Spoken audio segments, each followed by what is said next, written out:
Hey coaches, it's Kylie Ryan back again. Yesterday I talked about the difference between coaching, training, healing, practitioner, being a practitioner of some modality, and how lots of coaches that call themselves coaches don't really understand the finer points of difference between these different ways of being. And there's a really interesting ongoing conversation that's happening inside a coach group that I'm a part of, that, where a big bunch of coaches don't care about those differences and say that those differences don't matter, that it's just about the results that you get. And I totally get that. And I was really thinking about, what is the difference? Why do I care so much about this? And for me, the difference is the coaches typically, from my perspective, that don't really care about whether you coach, teach, train, mentor, heal, that type of thing. They don't usually heal, but coach, teach, mentor, consult, train, facilitate. The coaches that don't really care about the differences are usually more often teaching a skill. Right? They're teaching a skill. Maybe it's a skill of marketing. Maybe it's a skill of sales. Maybe it's a skill of business development, or business growth. So when they call themselves a coach, they're actually teaching a skill development, right? So the finer point of difference is that I care about, because I am a transformational coach. So the coaches that don't care about the differences seem to be more interested in teaching a skill development of doing, different ways of being, different behaviors that you can show up in the world, and teaching you a particular skill set, right, that you can take out into the world and immediately implement to get a result, right? That's the coaches that, from my perspective, that don't seem to care about the differences. They're like, it's just about the result. Do you get the result or do you not get the result? Which is a doing thing, right? They're teaching about a doing. Whereas the coaches that care about the results, Ruth Kudzi is another one that is on the kind of side of caring about the results and caring about the precision with which you create the results. Coaches that come from more of a mental health perspective or a transformational perspective seem to care quite deeply about the precision of how you show up for your client. Are you coaching in this moment? Are you training in this moment? Are you teaching in this moment? Are you facilitating in this moment? How are you showing up for your client? So it matters less about what you call yourself, because to the outside world, they don't really care about the difference. They care about the result, and they lump everybody in as coaches or practitioners. But for a coach that works in transformation, for a coach that works in a transformation of being, of how the person shows up, a shift in their identity, in how they're relating to the world, and their internal maps and models and system processes, when a coach deals in those areas, then precision is key. Precision is very important in those instances, because just teaching about the differences is not enough to make an unconscious transformational difference. And so what's the difference here, and when does it matter and when it doesn't? So I believe that training matters when you are working as a transformational coach, when you are working deeply in a person's being, in their beliefs, in their belief systems, in their clearing of emotional trauma, when you're working with their mental health and their self-identity.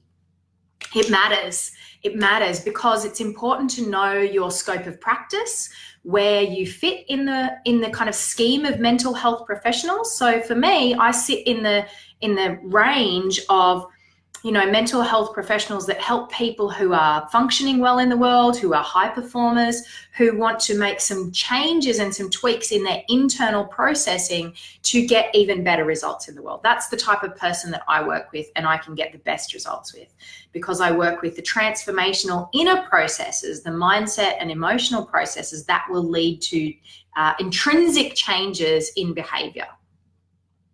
Now, someone that I also know that if someone, is suicidal and they have, diagnosed mental illnesses, that is outside of my scope of practice, and I will refer them on to someone else. And I know how to track for those issues, right? So I know how to track for those issues, and I know when something is beyond my scope of practice and when to refer out.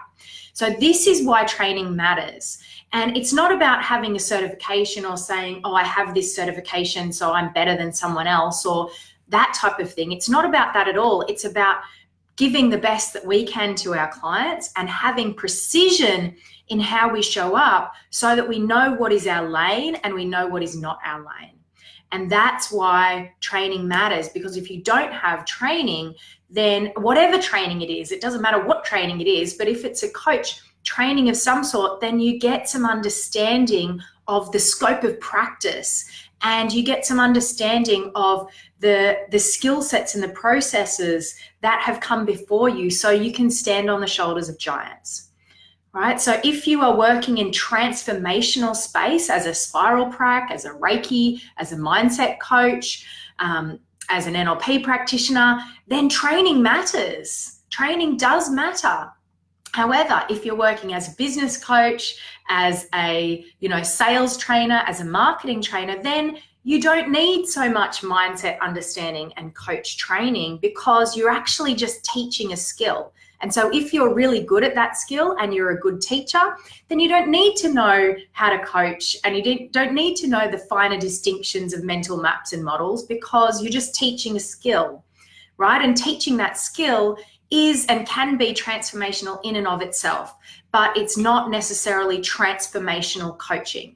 It's teaching a skill. And so when we know, like, instead of having this ongoing debate of this is better or that's better, or training is required or training is not required, or why do all these people bang on about training?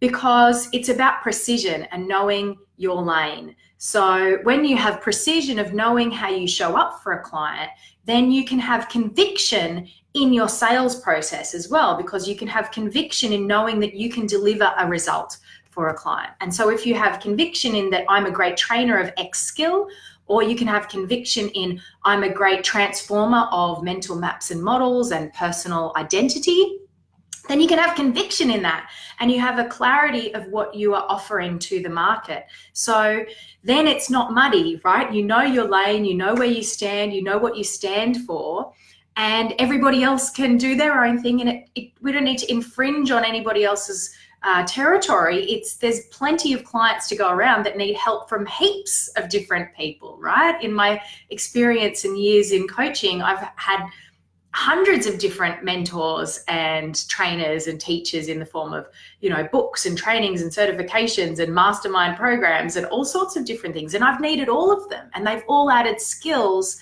that have led to the level of mastery that I'm at now. And I'm going to continue to invest in training, because I believe in precision, I believe in excellence, and I believe in having the absolute best to be able to show up for my clients and my students to pass on that mastery, so that we can upgrade the precision of our skill set as a profession and be able to support and empower one another. So that's it. That's my thoughts today on precision empowers conviction. I have a growth collective that is coming out soon, that is launching soon, a very low monthly membership where I will support coaches who want to empower their conviction by improving their professional skill set.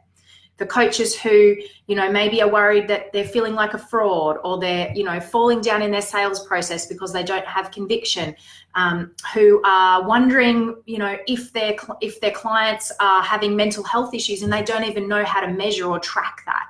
There are ways you can measure and track that, so you know what client is within your scope and what client is out of your scope. So if you would like to improve your precision of how you show up as a coach, then write precise below, and I will get you all the details when we launch in just a few days. So I'll speak to you soon. Bye.